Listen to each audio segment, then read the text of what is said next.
Tika été Sengo Ingela na mabota na bino balandi ya SML 13 télévision, surtout bafani ya Libre Débat magazine na bino na lingala courant, totombeli bino bolandi malamu na Libre Débat ya mokolo alelo. Breaking news otope information na beaucoup c'est déjà na tongo alelo et sengeli na bino boyeba ke uta mokolo ya lobby na pokwa désormais couvre-feu kozali sous soutien étendu ya République démocratique du Congo mobimba sauf na ba province mibalo ezali concerné na état de siège Ituri pe na Nord Kivu annonce ezaki ya porte-parole ya gouvernement Patrick Muyaya o asalaki yango uta lobby lundi na pokwa ya mibale sama lokonde auti ko sala dîner de presse na ba journaliste ba pandisango auti ko confirmer que recensement et ko sala mobe mais ali condition te pour que l'élection et ça demande un délai yango ye penza zali ko disponibiliser mbongo ezali fait carte d'électeur ndio ko permettre kongomani akende na maponami na 2023 lobby retard moko mokete ko kiko zala na oyo esengeli pona bango ba disponibiliser ba moyen pour bazali déjà ensemble na équipe ya Denika Dima ko harmoniser sur le comment ko sala ba dépenses et dongo bani o bango ba ko disponibiliser déjà mbongo na budget ya mbula oyo ba invité nanga bazali déjà tout autour ya plateau sujet to ko lobela penza mingi ezali correspondance ya Martin Fayulu Madidi o auti ko saisir ba chef de gouvernement to pe ba président ya ba mikilinion so ya Afrika ba pays union so ya Afrika wa saisir bango pona tina ya implication ya Union africaine na mayo etali crise politique post-électorale o ezali na République démocratique du Congo mobimba résumé obe mokanda na yewana na 6 points ya liboso a lobiete na République démocratique du Congo mobimba ezali na instauration ya système dictatorial o ezali ko respecter constitution ya mibe ko mboka te ya mibale ya lobby tentative d'instaurer un parti unique na lolengo union sacrée conseil la makamondire ezali ko violer article 7 ya constitution ya République démocratique du Congo inde na Martin Fayulu wa koloba na kati ya correspondance na ye na point ya misato a lobby a ko azali na impression lokola caporalisation ya institution mibale clé o ezali na tina mingi pona maponami entre autres ezali seni pe cour constitutionnel o alobi comme obe na kati ya poche to pe na libenga ya mwana mboka Félix Antoine Tshisekedi Tshilombo. Quatrième point lobby proclamation ya état de siège et respecter à ta planification te mibe côté ko sa de manabulu yeke mbulunga na to ko comprendre sous te mboka yeko kende wapi pe kufa ye lisusu makasi pona état de siège ena point 5 alobi ete ba signature ya ba corps moko yeko sa de manaba pays ya ba voisins entre autres Ouganda to pe Rwanda et ko respecter procédure moko te mibeko ya mboka te Félix Tshisekedi ya kosala makambo bena motuna ye matoyi mangongi obena 6e point auti ko suki salobi ete instrumentalisation ya tribalisme ezui penda esika mingi na kati ya société congolaise avec risque que est menacé obe cohésion nationale na yango nde tokobeta penza masolo na biso na tina ete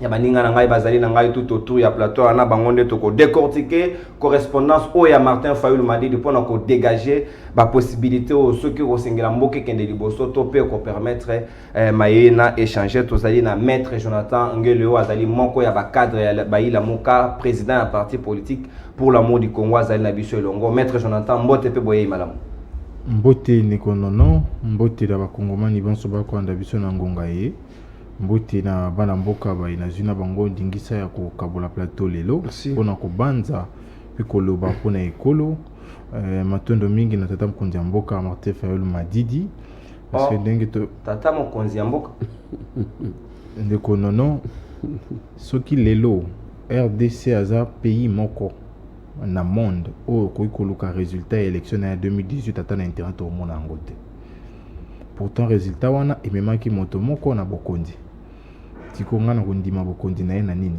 on sait même pas tracer la source de son pouvoir ce qui est bien accord secret oui papa tso na yebi yango na mona yango mais résultat o ekomisa ye wana tokoluka yango leo to mona ngo wapi mutuna yango dona pesi matondo mingi po tolobaki ete biso tokozela bokondi ya solo ya na tête ya Union africaine bongo to faire part na bango na ba inquiétude na biso pour la stabilité et puis développement ya mboka Congo.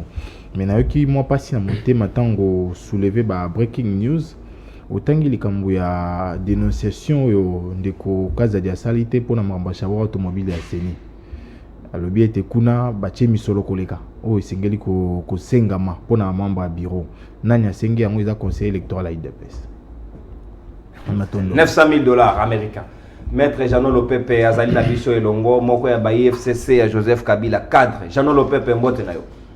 Mbote na onde konono mbote pe na bakongomani nyonso na pesi pe bakodebatere na mbote et ndalinga kimbala moko na profiter parce que au monde mbala sima o nazalaki na plateau na onde konono makambo tolobaki makambo itali ya lettre o na komelaki ya IGF et je crois qu'après émission tozoki la lingeta ko répondre yote nazwaki ba coup de fil vraiment ebele ya ba imboka et que ba congolais musu bakasa comme si ezalaki G pour ezalaki GT lelo la memelo lettre yango peut-être caméra ko lakisa ba imboka lolengi na komelaki ndeko na biso alingeti yo za journaliste kutanga yango naza ko senga kaka non mais c'est Gilles Alingeti ou inspecteur général ya finance ameka ko publier d'abord rapport wana ndeko na ngai pona ni parce que azana obligation wana ya koyebisa bakino et bakinoise lolenge nini vila Kinshasa ezali géré par ndeko Gentili Ngobila alors koluka moya ya ko étouffer rapport wana pona ko protéger Ngobila ezana ngo malamu te ndeko na ngai tozomona makambo za koleka na Kinshasa awa il y a déjà beaucoup d'interpellations n'est-ce pas.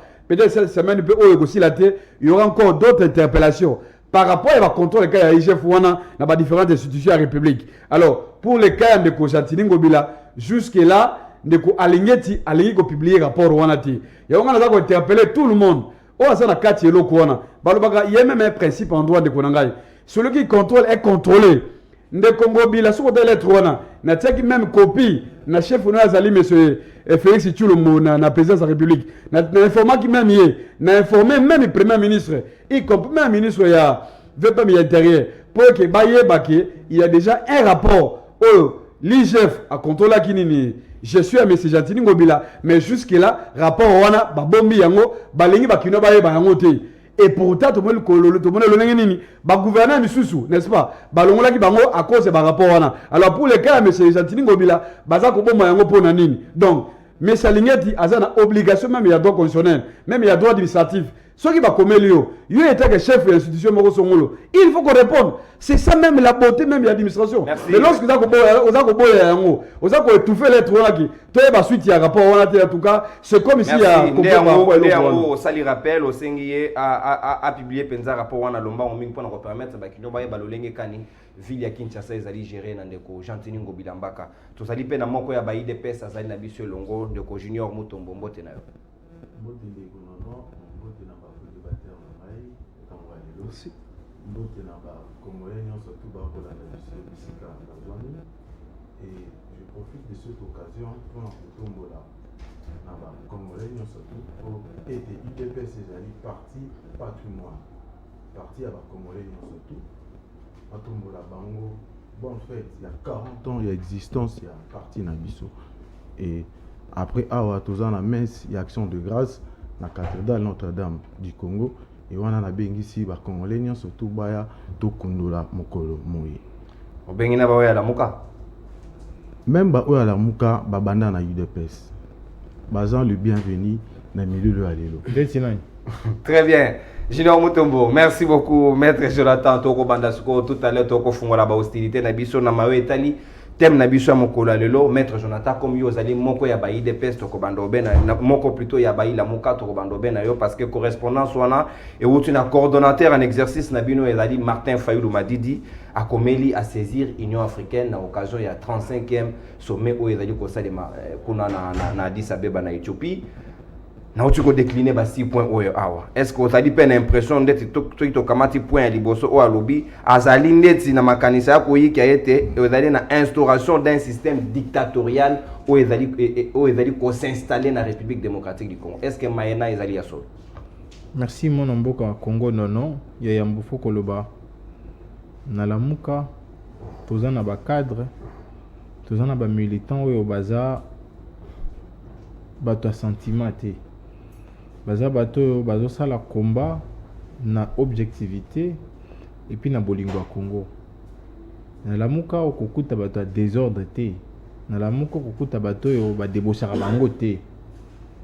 Na yoki ndeko Junior le bien te ba banda na lamuka. Bouta na IDPS. Non. Ça c'est déjà une de fausseté qui ne doit pas passer ici. Mon côté na ba cadre nyonso ya lamuka na ti nyonso Babobola, Boué, Prince Penge, Martin Fayulu, le président, Adolphe Nzitou Blanchard, mon côté. Azana IDPS. Mon côté. Il est certes vrai un moment où on a partagé un combat. Un combat. Il faut faire cette démarcation-là. Pour l'intérêt à peuple. Mais tu se rendre compte que Batowana, Babane ko se servir d'un combat wana pour Bamata. Ce sont des opportunistes, de profiteurs. Donc déjà, il faut que l'on ait yango. Ndeko, non.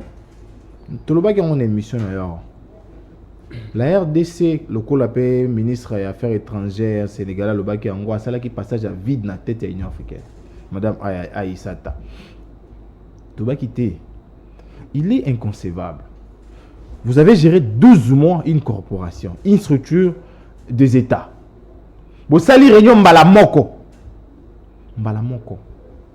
Vous avez une décision sans consulter le chef d'État. Tala lelo au président Macky Sall, la première des décisions et la plus courageuse de tout ce qui puisse l'être, a retiré décision au budget de droit qui a coupé sa statut à membre permanent en Observateur. Non. Il est membre non permanent et il agit comme observateur. Très bien. Il est membre non, c'est les statuts qu'on l'a donné. Ok. Alobi non. Décision fallait jouer ensemble à chef d'État. C'était ce qui devait être fait. Tout ça là qui est en vote. A eu décision, nous les saluons, nous l'encourageons. Lélo à moins de 10 jours, il invite le chef d'État pour débattre sur les questions d'État, sur des questions d'intérêt général. Pour que la suite, il y a sommet, à soumettre Yango. Parce que le président Macky Sall a tiré mandat dans la tête de l'Union africaine sur les signes, il y a instauration, il y a paix et puis la démocratie. Parce que dans le passage à RDC, démocratie et Koufaki. Nous avons eu de RDC, le Belaï culture, il y a le Belaï démocratie. Mon cher frère, tu bandi na eu émission. Si tu as quitté Yango, le quoi IDP c'est ça. Ayebi sangai conférence moko. O ba ministre de la culture ba sangani pour la culture sur le thème nango. Moko. Moi je vais sur des preuves palpables, des preuves. Moko, tu as la culture, tu sangis ba ministre de la culture wapi.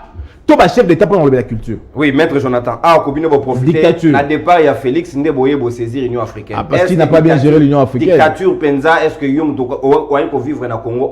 Est-ce que vous allez Penza l'impression que dictature est allée? Je vais te donner un cas simple. Quand tu as signé dans Rwanda pour exploiter puis transformer hors Nabiso, ils ont publié Wapi. Ils ont publié. J'étais lobby dans un journal officiel, ils ont été lobby. Lundi, j'étais là, ils ont été. Les conseillers bandits, les conseillers bandits, bakanga et wapi. On a continué. Moto bakanga zo zwambongo, na appel c'est asamba. Ndé basi na dictature. On a évolué. Au bon c'est sur la politique locale. On peut pas s'exprimer. Quand on le fait, soit on est étouffé, soit on va en prison. La situation que vit actuellement tous ceux qui critiquent le régime laisse à désirer. Par rapport à la commission peu de défense, il y a CNDH. Tout est levé à la violation des droits de l'homme. Est-ce qu'on doit continuer? Président, il y a CNDH menacé pour un rapport, on a eu à Kabla. On a continué. Les lois, nous sommes bantous. Impréparation et état de siège, Johanna. Ce n'est pas nous qui le disons. C'est les ministres de la défense de la RDC. Alors, il y a une décision sans préparation ni budget. Ils ont bissoté. Ils ont ministre Nabango. Assistant à conseil de ministres. Mais peut-être que Zaki Baswaki, on a l'ombango pour sauver nos populations, Zaki na risque. Mon cher, on prend une décision pour faire la guerre et dans la précipitation. Soyons sérieux. Avec nous-mêmes d'abord. Donc, instauration de la dictature. Ils ont brisé pacte l'éolien au biso congolais. Tu signes la San City, tu signes la 2006, on a un référendum. Parce que là-dedans, nous avons consacré des droits fondamentaux dans lesquels on ne peut pas toucher, pour lesquels on ne touche pas. C'est qu'au régime, il y a des talibans. Moussa, là, on a dit qu'on violait en haut. Est-ce qu'il faut tout continuer? Nous disons non. Voilà pourquoi nous avons éveillé les pères de l'Afrique. Bata la situation, parce que le Congo court réellement un danger. Oh, il faut qu'on arrête l'hémorragie wana sikoyo. Il faut qu'on arrête l'hémorragie wana sikoyo. Na koleka malama on ngambo IDPS pour nous appeler version de fait na bango de ko Junior Mutombo. Ah ko yoki mayo de ko Jonathan Ngela uti ko ba tout à l'heure. na mayo Martin Fayulu Madidi ya uti ko komobe na mokanda na ya komeli Union africaine lolenge nini to balisa IDPS ya uti soit disant na moule ndenge bino mo bolo bakango na moule ya démocratie boya ko instaurer dictature na tête mboka na gestion na bi. Merci ndeko nono pona mutuna. Je suis très content. Ya kozala en face na ngai na bilenge oyo to partage kana bango idéal moko eza mboka. Préoccupation moko eza population na biso. To ko banda débat lelo ti lobby ndeko na ngai ya lamuka akotika la kondima eloko te au chef de l'État Félix Antoine Tshisekedi Tshilombo. Ana mauvaise foi. Na kokoka koloba te keza mauvaise foi. Ezali ndenge na bango. Kobanda na lamuka El Fayulu, lamuka El Moïse Katumbi, na lamuka El Bemba. Au moins président Bemba a zongaki na raison à comprendre elelo tozako sala na nzela elongo. Mais bandeko wana batikali ata président Félix aya lobi o eza téléphone. Bango bakolobi eza téléphone te. Eza radio. Donc eza na débat mususu tokoki koyaka te kobandela kango, ce sont des débats stériles. Ezali débat stérile. Dictature. Mais toza batu ba kolanda biso na ba etando ike na banda kuna bango. Lelo tokoki olobela dictature na mboka na biso. Bokangi Patrick, Bokangi Jakindala, Boko Kanga Bato. Non. Le François Béaza na NR, Mikolo Eleki, to ebite est-ce que fala kene na parquet to esengela tikraka kuna. Nde yango belema dictature. Belema dictature, il faut te barako dissocier yango. Ndeko Jakindala biso nyonso tout moni to yokaki ba propos na ye to moni et to le moni lo lenge kanyazala ki jugé et ba condamné. Ce qui ne se faisait pas na régime outi koleka makambu ya honneur ndeko il faut tozala ka conséquence za mopanzi sango ezali agence nationale ya renseignement ezali parquet te ezali tribunal te oyo okoya kosenga awa bato ba ko interroger ye ba ka kopesa biso évolution et interrogatoire. Non, c'est un service intelligent, il faut to yeba kayango. Et le vrai problème est aux alanini. Même biso certains acteurs politiques ba ebi lo lenge kani honneur et fonctionnaka te. Et le ko les ali service secret. Le ko les ali service ya sûreté ya mboka. Tokoki pe awa koyaka ko continuera ko salaka yango débattre na koloba ndeko Kaleva umeli ndeko Kaleva non baza na procédure na bango oyo bango basalela ka na procédure non dans un état de droit. Voilà oyo ekoki ko freindre liberté ya mutu te. Il faut to kumisa nzambe lelo ndeko François Béaza na ANR to yebi bisika zali. Mais il y a biso ya UDPS bazala arrêté na ANR ti lelo misusu to sala ba matanga to tikala komona te. On époque en Nogojano, époque na bango. Tout à fait. To yebi lo lenge boni bakasho ya ANR o président Félix Tshisekedi Tshilombo. Azwingwende na ye asenga bakanga yango. Ngai naza na batu oyo to zaka. Afongoli pona François Béa. Non ouais, papa. Direction générale na bango qui je na bango ezali ba cacho clandestin te o bazala ki nango c'est différent nga naza na muto na ko tanga kombo azali cadre ya UDPS Evariste Kala la kwete benga une émission ayebisa comment est-ce qu'azala ki traité na ANR ya ndeko Kalef Mutombo na ba condition nini o ya subir plus de 2 ans muto na ko loba na ko pesa numéro na émission prochaine benga bete là bandeko ya la muka baka na problème mi balé ya koyeba le vrai problème le vrai combat na bango te et ya ko luka ba raison baka na problème wana combat na eloko bango moko balingi ba éviter Comme le président Fayoulou, après ça, il y a plus de 4 résultats pour gagner l'élection. Sortie médiatique, il y a un résultat moussoussou. Mais nous tournons, tu ressens la confiance dans ma propos. Donc, il a promis, voilà. Aujourd'hui, quand nous parlons, musique ou cadre, et quelqu'un qui aspire à diriger ce pays, blocage pour être investisseur. C'est un homme d'État. C'est quelqu'un dont les Congolais doivent croire. Non, on doit être sérieux dans ces pays. Biso, tozali prêt na lobaki yango et na koko ba koluba yango bandeko batika koluka ba raison. Ngonga yango bokende, bo préparer ba parti na bino, bo implanter yango, bo redynamiser yango po ete tokende na maponami na 2023. Kokomela Union africaine za mabete. Ba grille finance bo relever eza lokuta. Eza lokuta. Ezali makambo tolobaka na plateau, eza makambo ba lelaka na yango mokolo na mokolo e bake nango na Union africaine. Est-ce que ndeko Fayoulou l'air abandaki au sala ba marche na régime ya ndeko nanga za liboso na ngai. Eza elengo ata ko sala ngo lelo ba ko sala sitting la police ko accompagner bango. Nanya modi yango te na ba etano ika. Merci. Et akomi ko finga même bateau bako protéger et bateau bako sécuriser. Merci. Tout le monde a bilili. Et à côté jamais ko lobela biso que lelo bako freindre démocratie et to ko kende na parti unique. Mais dis donc, biso ba tout bundeli pendant. Je clôture par ça. Biso ba tout bundeli multipartisme. Et to zoyango to zonga lisusu na karka wana on dit non. To bundela bango polelo ne konanga liboso ça la partie politique. Donc biso IDPS voilà.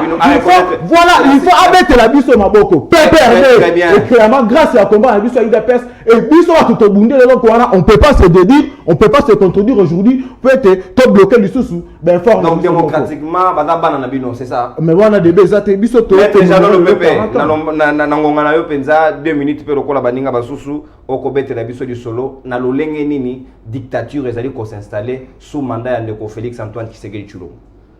D'abord ndeko nono na kosenga opesa ngai ta ndenge moko na baninga parce que garantie j'ai l'impression que ndeko na biso junior lobi ebele mais lobi loko moko o ba kongo ba ko retenir te.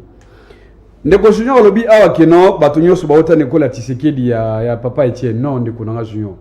Moi personnellement tout ça école ya papa wana te. Puis tout ça école il y a Joseph Kabila Kabangi. C'est ça notre école. Donc il faut pas qu'on généralise la situation à IDPS wana. Donc il y a bateau yebi bango ba compagnie combat papa Etienne mais biso ba kabiliste autres engagés na combat ya mboka o ya ko relever souveraineté ya mboka na biso n'est-ce pas tout tikala ko za école ya papa Etienne te c'est très important là ko généraliser la situation wana. Il y a des choses que nous biso lobi ah makamba ebele ndiko na ngai. D'abord je commence à saluer même ko remercier le président Eli Martin Fayulu parce que ce que Martin a dit dans la lettre wana ndiko na ngai nono nyoso est clair. Fayulu n'a pas menti. Ozomona, faut la kosi eloko moko te ndeko na ngai. Pourquoi? Na ba na presse point de bona. Lorsque faut la border makambo ya tribalisme. Mais faut la raison. Regardez comment aujourd'hui, n'est-ce pas, avec le régime ya Tshisekedi, tala de gani Tshisekedi yemo kwa koti tribalisme na moko biso ndeko na. Regardez tribalisme oyo Tshisekedi ayo na mona kata régime ndeko na ngai. Partout dans les institutions. Donc, ce sont les Kassaïens. Écoutez, c'est lui-même l'auteur du tribalisme. C'est Félix lui-même de Konangaï. Quand il vous dit, non, voilà, il faut commencer à arrêter les gens, on sait la propagande de Yabelo. Non, c'est faux. C'est lui-même le président Tshisekedi, à sa complaisance, auteur du tribalisme. Il fait même la promotion. Il y a tribalisme dans le Congo. La preuve est que nous regardons depuis qu'Abani Makamunayo, depuis qu'on continue à pouvoir de Konanga. Regardez son entourage. Dans toutes les institutions de la République, ce sont toujours les Kassaïens. Même si les Ngaba de Konanga, les Congolais. On se comprend donc. Sur ces points-là, il faut la raison de Konanga. Deuxième point, alors il y a la dictature. Mais il faut la raison encore une fois de plus. Pourquoi de Konanga? Imaginez-vous récemment ici, vous avez une commande de Tshisekedi, na union sacrée à ça qui coup d'état institutionnel. Il y a une putsch institutionnelle dans le Boka, de Konanga. Quand les cas de regarder, pour tuer les gens, il y a des pas à Madame Mabunda. Il y a Bianani. au sénateur Alexis Tamboulan, dans des institutions, même au niveau du gouvernement, il y a un coup d'État institutionnel. Ce sont des symboles, signes, il y a dictature. Qu'au Congo, il y a dictature de Konongaï. Même les points, on a, il y a comment il y a caporalisation des institutions. Mais il a raison de Konongaï. Aujourd'hui, les institutions sont en République. Et ça, au service de qui? Non, mais non, écoutez, on par là de Konongaï. Peut-être dans son ambassade, pour te dire que non, Faoulou a totalement raison. Et que démarche à Faoulou aujourd'hui de Konongaï, je me rappelle peut-être que Junior a bien noté. C'est à l'époque quand Kabila Zaki na commande de le pouvoir. Papa Etienne, à l'époque, il y a pas ça de marche pour aller en 2013, il y a un dialogue de Konongaï. À 5 ans, à l'époque, il y a que non, père le président africain, bande là d'abord, n'est-ce pas? Problème avec la RDC après l'élection en 2011. De aujourd'hui, il faut à ça la logique. Mais ce qui fait la différence, c'est quoi de Konongaï? Non. Au moins, il y a FCC. Jusqu'à peu de contraire. Par rapport à l'être de Faoulou Madidi, je crois que jusque-là, communiqué de peut-être bientôt on va se réunir pour se prononcer. Mais néanmoins, FCC a ça préalable de Konongaï. Pourquoi? Parce que tel est le haut de Ko. Ben, si je suis à l'État et c'est la carte qui approche de Ko Tshisekedi, on commence à regarder la CENI aujourd'hui. Qui a imposé M. Kadima son bureau? C'est Tshisekedi. La confession religieuse. Non. Ce sont des confessions religieuses manipulées. Ce sont déjà manipulables de Konongaï. Il n'y a pas de confession religieuse à part les catholiques, les protestants. Les restes, ce sont des manipulables. On est à discrimination. Ça veut dire quoi? Non, écoutez, dans une mission vérité de Konongaï, parce que la crédibilité de mon côté aussi à la population, qui sait que tout le monde a imposé Kadima na Négociation, a fabriqué opposition. L'opposition, c'est moi la bango de Komanara, de Goaché Matembo et tout consort. On a la bibo à Seni. Ce sont une opposition fabriquée par qui le monde de Konanga. Mais bien sûr, au cas où de Konanga. Ma grand-mère même la cour constitutionnelle. Mais il faut encore raison. Regardez comment Tshisekedi tout le monde a imposé. Bien donné Kalouba de Konanga. Na Seni et ses amis à lui. Tous les membres de Seni, il y a cour constitutionnelle. On va voir ce qu'on a cour constitutionnelle de Konanga. Bah ça imposé par qui? Par Ndeko Tshisekedi. Ça veut dire qu'aujourd'hui, donc il y a une dictature et ça comme on a noté, mais c'est un danger. Donc, l'acte de Kofaoluana, il faut qu'on soit en considération de Gona. Et ça déjà l'acte que non, attention, vous êtes que les pères il y a Afrique, vous devez intervenir. Il faut qu'on compte Makambo parce que Ndeko Tshilombo a BBC Makambo sur Mboka. Donc il faut qu'on soutienne d'abord l'initiative. Même ici, au niveau FCC, tu penses qu'il va préalable de Konangaï. Tu le vois que non. Processus électoral, ils ont déjà biaisé. Ils ont biaisé pour un cas politique. Et il y a une sacrée. Donc, quand on voit Kadimala, on voit des données Kalouba, les deux institutions de Golan, on va censé pour l'élection, ça déjà dans le camp politique. Donc, bisous d'abord préalable, les deux de Konanga, il faut tout le bango. C'est très important de Konanga. Merci. Il y a une chose qui peut être pour ça peut-être 10 secondes. Nous continuons à le bien noter par rapport à Magametali fonctionnement à Aner de Konanga. Non! Oui, il y a un service secret. Mais il y a un décret qui a organisé ce service. Ça veut dire que ceux qui ont bien noté, ceux qui ont bien noté, comment ça fonctionne. Donc, c'est très important que Makameza Kolekanamboka, ils ont un signe de dictature. Aujourd'hui, bientôt là déjà 2 semaines, mais c'est François Beya. Il est toujours là-bas. Je l'ai à Nerwana. On ne sait pas pourquoi on va se reprocher une ligne.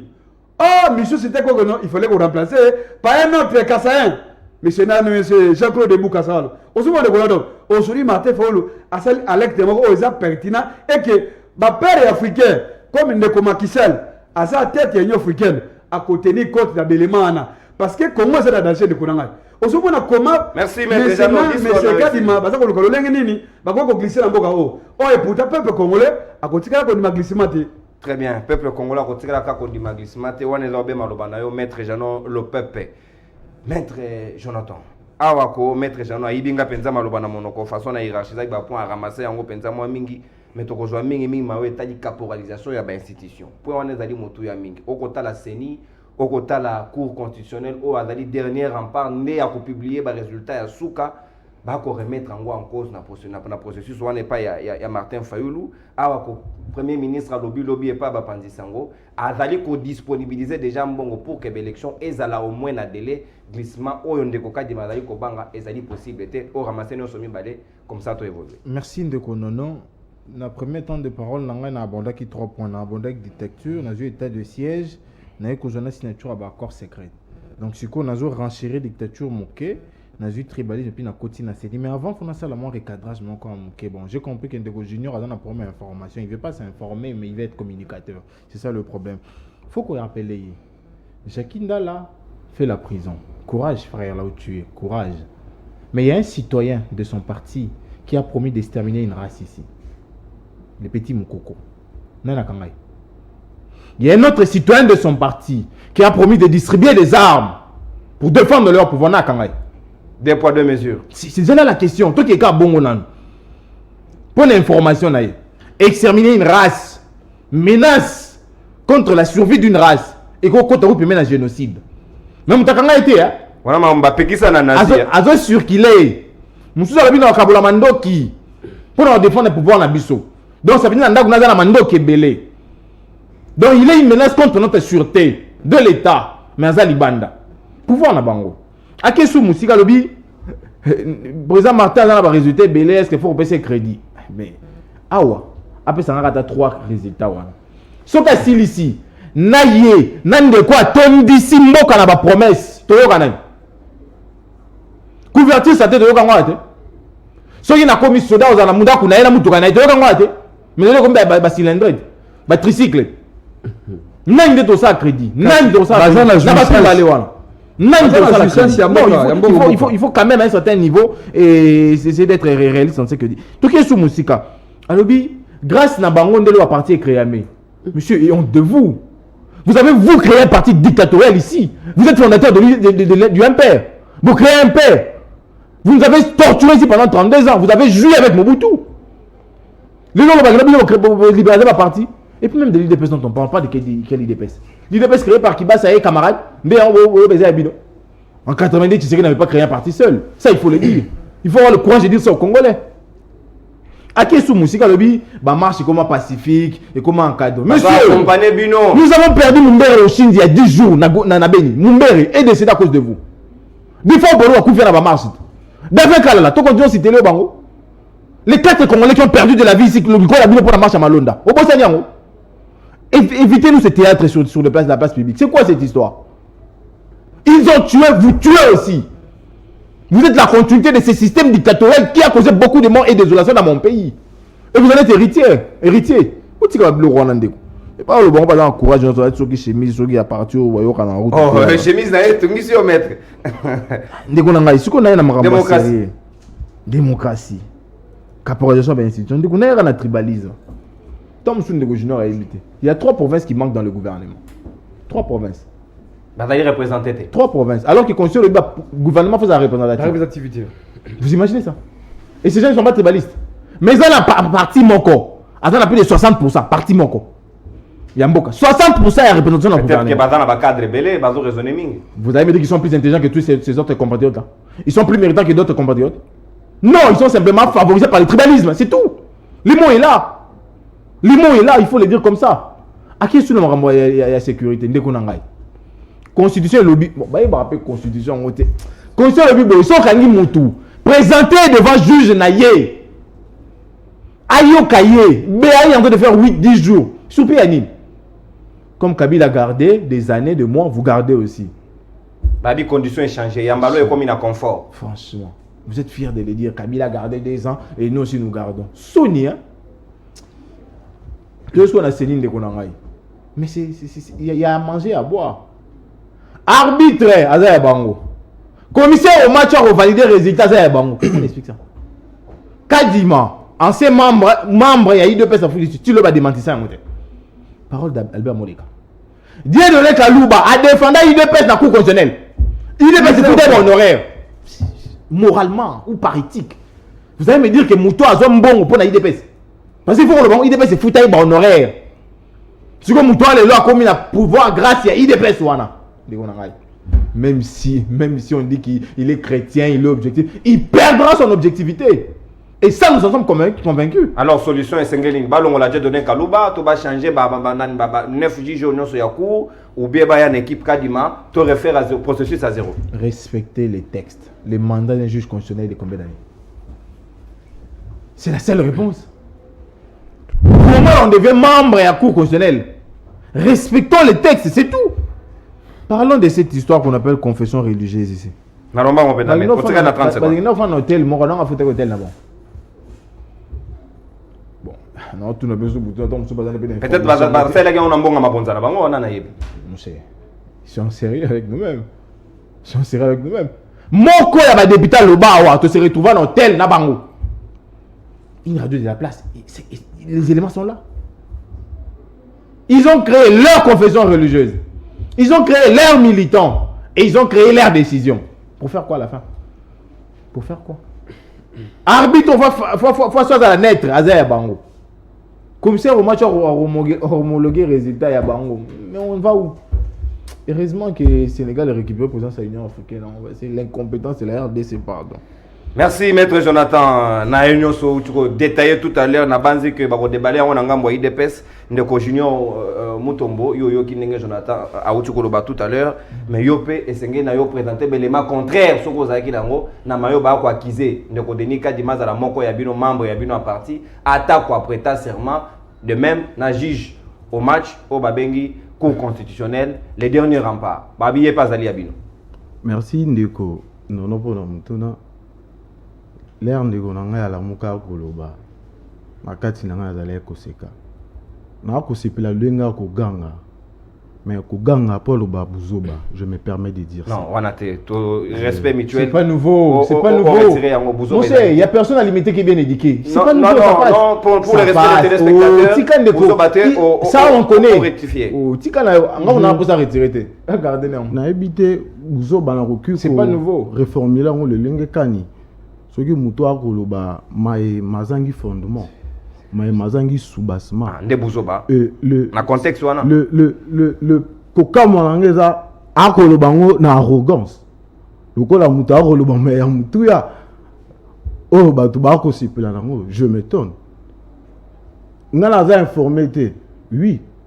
Mais biso nyonso tout olandaki vidéo ya président national et ensemble pour le changement, ceux qui pour la République. Ndeko Jakinda là. Président. Il y a jeunesse. Il y a jeunesse na bango. Ntolanda ki yango. Atindi ba membre ya parti na ye général, chef d'état-major ba kende ko buka et pas ba député. Tolanda ki yango. Ba kende ko buka. Na ebisio incitation à la haine. Et bon mayo ba j'ai la parole. Bango baza bango mi baleka moko. Ako déplorer bato ba boma ki melelo baza lingomba moko basangana na se ya nzete. Mais Félix c'est pas bomi. Tu le mot pas bomi. C'est simple. Maître tu le mot pas abomi. S'il vous plaît. Il faut qu'on dise s'il vous plaît, ne continuons avancer. Nego FCC za kimia. Tozo na débat. Ya lobaté. L'air au bandaki koloba na kuta na kana na ba plateau. Ngala lobaka te souffrir. Yo po lobi marambuno lobi te. Ngala tika ki kimia e bino boza mi balé bato kamoko. Bato a sanzete bolandi UDPS na sanzete. Moko ya ba union sakenda. Non, tu vas sanzete. Il faut ratifier ça. Comment? Otikeli ngonga eza ngonga na ya maloba. Ta dans tête na ngai bino bolobi na tika ki kimia. Évolue junior. Voilà, j'avance. Fils Moukoko, je cite son nom. Na maloba na ye alobaki toza prêt pour na ko défendre pouvoir na biso. S'il faut to simba mandoki toko simba. Contexte est différent, c'est ça le vrai problème de la Mouka. Bango basangisaka nyonso. Ils sont dans la cacophonie, ils sont dans l'irréfléchi, ils sont, je sais pas comment l'expliquer, comment le dire ici. Quand on a le qui attend de côté que Batugo va outa na IDPS na s'adresse qui dans de la Mouka et secrétaire général ya parti na le PPRD azala fédéral na Sud Kivu na manière chez nous là-bas. Non, voilà.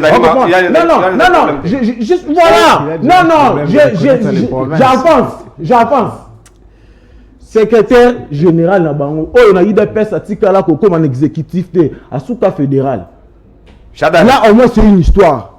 Histoire, il faut ignorer. Je vais de l'autre côté. Maman Eve, oh, azali cadre na bino à la Mouka. Oh. Et c'est tu sais- Aza sous et sur la c'est bombe. dans- Non, Azana biso na union sacrée. Laisse-moi avancer. Je cite. Franchement. Alors, baki n'attendent na ye. Franchement. On comprend. Tu veux m'ignorer. Eve Azana union sacrée. Azana Lamuka El Bemba. Nazaki otangango awa. J'ai commencé na rotanga. Ah donc Lamuka s'éclata là-bas. Donc on a évité qu'il y a Lamuka El Nani. Lamuka El Bemba. Lamuka El Moïse Katumbi. Et Lamuka El Fayou. Tu ne le sais pas. Est-ce que il faut apprendre ngo bato bakolanda biso to bande kolanga ba liboso na ngai? Je cite encore le baki natanga. Je m'en vais citer Ouelo Serge. C'est qui a eu histoire de Serge Ouelo que je ne saurais pas l'étaler ici. Na koloba yango. Tu es bon pour être menteur. Et je m'assume. Dans les mensonges. S'il vous plaît, maître. J'ai la parole. Voilà, Baroluga, Kozwanga na distraction. Je suis en train d'avancer. Voilà, na lingaki un peu, na mekarola kisa bandeko. Et par rapport, il y a des propos, il y a des Moleka. Sur Denis Kadi. Il y a déclinant identité Mais à Kadi. Attends. Ndeko Moleka, c'est un frustré. Il y a solo. Ndeko Moleka, c'est un frustré. Et c'est normal. Pour nous ternir l'image, il y a régime. Pour nous ternir l'image, il y a parti. Oh, il y a Zara qui cadre. Pour tenir ma propos, non. Elle a vu ce élément de preuve. Alors, oui. Ndeti nga pe na koloba. Maloba na ngai. Na uti na ngona ndaku na ngai na koloba na plateau. Et c'est évangile. Elle a vu ce élément de preuve. Et moi, j'estime ici, mes frères, toute la distraction, toute la kokosa, ba Congolais, oh, bazali causer la changement. Donc, na beaucoup, c'est ni na cour constitutionnelle, et Zali Obé, na poche à Félix Tshisekedi. Mais, au moins, nous, ceux qui ont prêté, ceux qui ont incarné dans une préparation, à Koluka, ba raison dorénavant. Et ça, le coup, la maramou bandeko ba Koluba. Ça m'a dit baza prêt pour na kocha makokito ke na maponami. C'est ça le plus important. Cour constitutionnelle. Seni, tozala ki na bango. Na seni na bango. Na cour na bango, mais to gagner ba élection. Machine ou sa machine, to kenda ba élection, to gagner ba élection. Bango bazo banga nini? Faut se préparer na place que yako yako lekisa tangu te mais ndeti ndeko nango za na parti na yo kende planter parti pour aligner ba candidat to concourir na maponami pour ceux qui ont gagné l'élection c'est ni à côté na yo et cour constitutionnelle a valider. C'est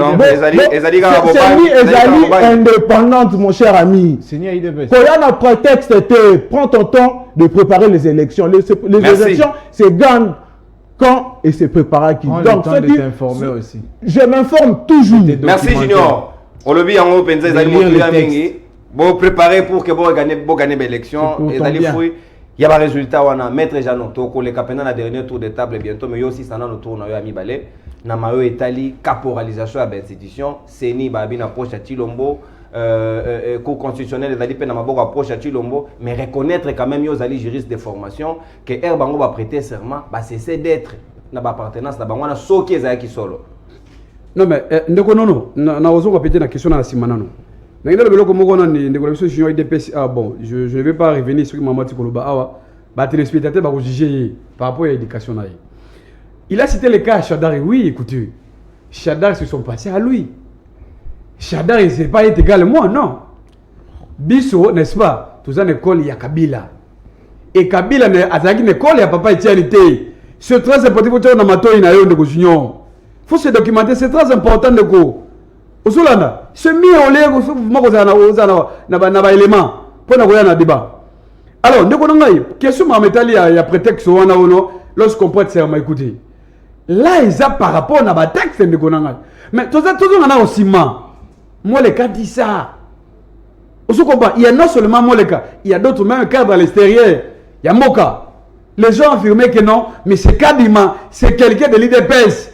Il a travaillé pour l'IDPS. N'est-ce pas? À travers même la présidence, on a Congo, sous le monde de Gonanga. Tout le monde, papa. Raison pour laquelle n'a pas si fait raison. Dictateur d'institution na caporisation de Konanga. Mais il a raison. Aujourd'hui, quand il m'a dit l'obédience à Nini, c'est tu le monde de Konanga. Voilà, ma chez les carans, ma chez de ping-pong. Quand il m'a le bibo, c'est moi le com, le bibo de Konanga. C'est un jeu. On se comprend, c'est un jeu où ils ont les cas. Et que la présence des cas de Kalouba à la Cour constitutionnelle de Konanga, une institution où ils sont censés, il y a qu'à confirmer l'élection à cette moto, ça travaille qui pour la IDPS, ça pose déjà un problème. Même crédibilité, désignation, même de Konanga. On n'a pas respecté les textes. Donc, pour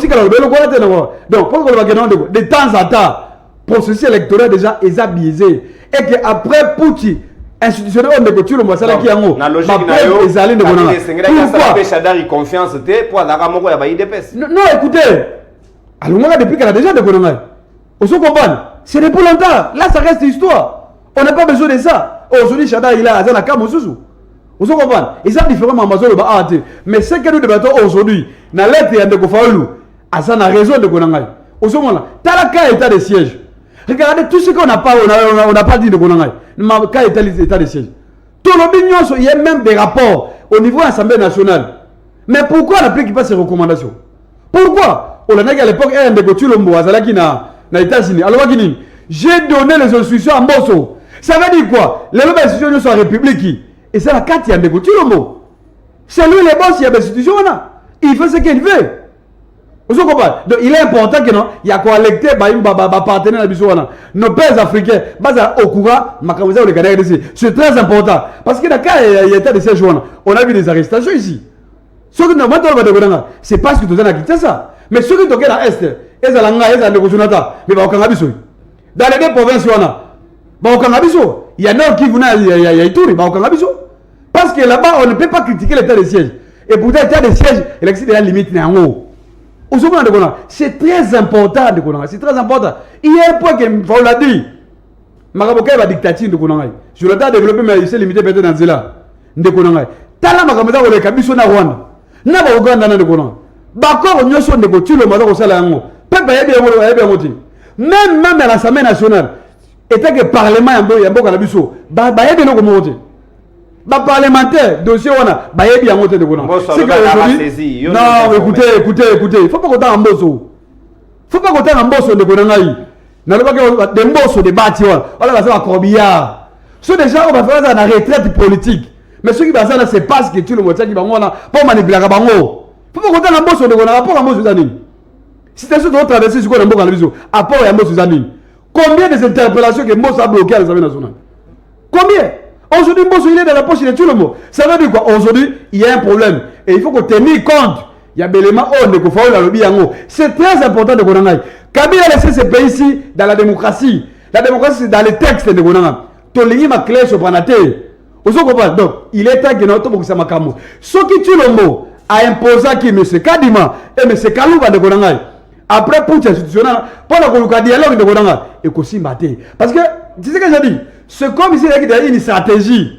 Il y a négocié le mot, avec Atia Kadima, Atia Kalouba, à la cour de institutionnelle, de sorte qu'il y a un dialogue pour que l'élection soit le matin de Konanga. Or, on a encore tout l'état de Konanga. Parce qu'on n'a pas besoin de dialogue. Tout ça a besoin de ma pronomie d'élection. Mais ma pronomie, et que ça n'a pas besoin de Konanga. Et que ça la crédit du transparent. Et non un cas politique parce que Kadima a dans la canne de Konanga. Toki ne tozonga, basa na kaya tout le mot. Ils sont là pour tout le mot. C'est important que non, ba père ba africain ba tenir eloko wana et que tozonga na ba fondamentaux. C'est très important de Konanga. Merci le Pepe. Tozonga na ba fondamentaux to komi pratiquement na soka libre devant mon collègue to banda ko bena moi retard moké. Mais na repé sabino 1 minute chacun pour que to boucler maya chapitre na démarche ya Martin Fayulu m'a dit maître Jonathan Yozali moko bayi la muka. Martin Fayulu qui a saisir ba père naïe ba africain, ceux qui baillé ba lobby réellement ba lingi jusqu'au baya pour influer pour un processus alors que tous les institutions sont déjà en place. Qu'est-ce qui va advenir pour notre cadre consensuel où il y a zo sengawana. Et ni koloba ba institutions sont en place ba ko bomayango pour que to kene na sorte ya dialogue. Cher frère, contrairement à bande konabiso à IDPS na ba allié na bango, nous prenons le temps de nous documenter, de nous informer. C'est presque chaque jour que je reçois les informations venant de plus de 26 provinces de mon pays. Et là, je vois également à l'extérieur du pays. Donc quand je viens, je donne des faits ici. C'est parce que j'ai des éléments pour ça. Des éléments probants et palpables. On vous a donné des noms ici pour vous dire la Mouka L, la Mouka L. Depuis la Mouka L, vous pouvez savoir date. Il y a réunion Moko L, Sangana Kuma la Mouka. Moko. Soyons sérieux. Soyons sérieux, monsieur. La robot-communicance ne se fait pas sur des plateaux de télé. C'est entre vous, bah, au casier, on va dire ça la robot-communicance. On a plateau de télé. Parce qu'il y a des éléments. Bah, au casier. On m'a dit quoi casier. On m'a dit quoi casier. On a ça robot-communicance. On a plateau de télé. Parce Mais que tu rencontreras des gens qui dorment tard pour fouiller. Et presque qui ne dorment même pas. Pour nous se documenter. N'habite les solas mbosso pour soulever encore. Cher non non. Nalomba mon péto ça na recette une minute nangai. Pendant la session, la première des organes de l'Assemblée nationale, c'est la plénière. Mbosso n'avait pas de raison et c'est que non, moi j'étais informé. Parce qu'il y avait une vacances parlementaire. Donc, reçu l'information, il devait les répercuter plutôt à la plénière. Et c'est la plénière qui décide par de recommandations et avis. Ou même résolution. C'est pas la dictature ça. Motozo maloba. Aïsebi et Koki Kata. On est où t'as pas mon boutique. Honorable Kata. Vous imaginez ça un peu? Léon Zokaka de Goyados Nombas. Alors on a 3 questions orales. 3. Et ça les 2 sessions. 3 questions orales. 3. Misato. Dialogue toté. Nous voulons, nous, les élections. Mais des élections préparées. Il y a de réformes à faire. Le contexte nini na cadre nini parce que l'institution est allée en place. Et bon, c'est un cadre consensuel. Et c'est une magie nini. Toujours qui plus de 3 ans, ne sait pas ça pour expliquer. Depuis 45 jours, toutes les parties sont composantes. On réfléchit aussi au principe ensemble nationale qui vont voter. C'est tout. Qu'on se mette d'accord sur ce que nous devons faire. Donc, on a une élection. Système de jeu trop bête là. Est-ce que ça dit des ans naturels en bosse? L'électoral. Oui, c'est ça, on a le tout. Oui, c'est 2 ans. Bopé Sarara Combo, il y a député Moko. Il y a eu de PS Moko. On a proposé pour la élection. Moko. Moko, mi balete Moko. Merci, maître Jonathan. On consomme une minute. Merci. Ndeko Junior Mutombo. Tokomi obena soka 1 minute pour nayo. Omoni lolenge kani balobi. Et ça n'a pas compliqué, ça magité. 45 jours kaka. Ba na poste à poste té. Bo sangani, bo dégager. Ma grande ligne et puis vous tirez moi en pratique toquer du boss. Merci Ndoko na mutuna. Regret n'angé à la pas barter politique. Bazara sincérité. Nako yoka bango na plateau makambu balobaka ezalaka mususu. Mais na ba couloir basenga makambu mususu. Problème ya réforme. Eza réforme té. Eza dialogue. Oh bango ba kosenga ba banda kosenga ba camoufler on a c'est ma réforme. Tout à fait. Un homme sérieux comme Martin va écrire comme une réforme, il va dialogue. C'est pas sérieux ça. OK. Yoza informé, yoza cultivé. Bon ebi culture à débattre ndenge nini. Soki nga na zolo ba yo faut tika la kimia. Yo peut culture la vérité té. Na ebi culture la vérité. Merci. Est-ce que tu n'as que voilà,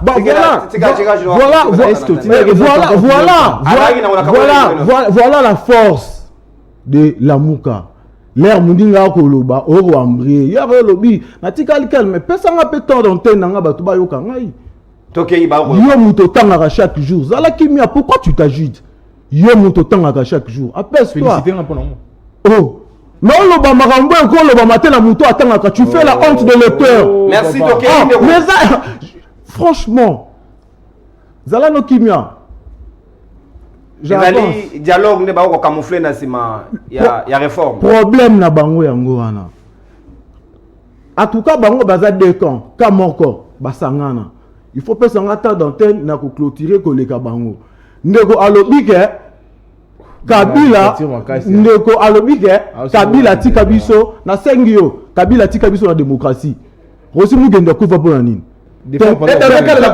Tares Kapanga là, oh là là, j'ai la parole. Mais je réplique. Mais voilà, toi tu as tout dit. Na tout n'a ma kambouté, naza goloba. Pourquoi s'agiter pour la nuit? Le meilleur communicateur. Oh là là. J'ai la parole, pose-moi toutes les questions, je suis là, je vais répondre. Mais vous avez pas ce droit-là, apaisez-vous. Mettez de l'eau dans vos vins, chers camarades. S'il vous plaît. Les excellents communicateurs, les excellents lecteurs. Apaisez-vous. Oh là là. S'il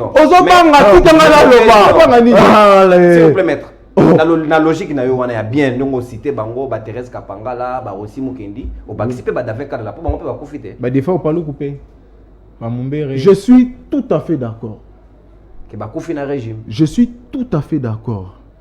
Et il faut toyeba bandeko ba koufi na circonstance nini na activité nini. Mumbere il marche, Rossi peut marche. David aussi, même Boyoka. c'est après ma soirée. Il n'y a pas l'information. Vous êtes à deux. Vous agitez. Vous êtes à deux. Vous agitez vous avez peur de quoi? 4 Congolais sous soi. Non, mais attends. Moi, le préféré. Naya Nolate, mais bango pas à la Kinya. Je réponds à ta question. Je dois conclure. Voilà. Il y a pas la minute, Nayo. Voilà. Pour conclure, Nayo Bandela Rolo Bango Awa. Bango Balingi Tokutana autour d'une table. Et le col à Bango la Mouka. Nyonso Oyobiso, Toko Vandela Nicolas Mesa Ponako, solo là. Ceux qui te le disent, ils ont un téléphone. Bango Baroloba, ils ont un micro. Tokotika la koyo kanate. Non, s'il vous plaît. Non. Yoka. Non, mais ça, Yoka. Bango baza comme encore. Voilà. Okatinga maloba. Okatinga maloba. Oui, je n'ai dit que télévision za lungonga. Vous êtes tokontanier ma ponami. Toza na bila autopesi. Et je m'en vais dire ici. Ben fort au chef de l'État Saline à quinquennat na ye. Et si tali ko sali maté pendant 18 ans là. Et nous avons les efforts au sali avec la gratuité. Non, j'avance. Non, le fort les ministres que nous avons. On comprend. Donc on dit qu'on a tête au sali à chantage.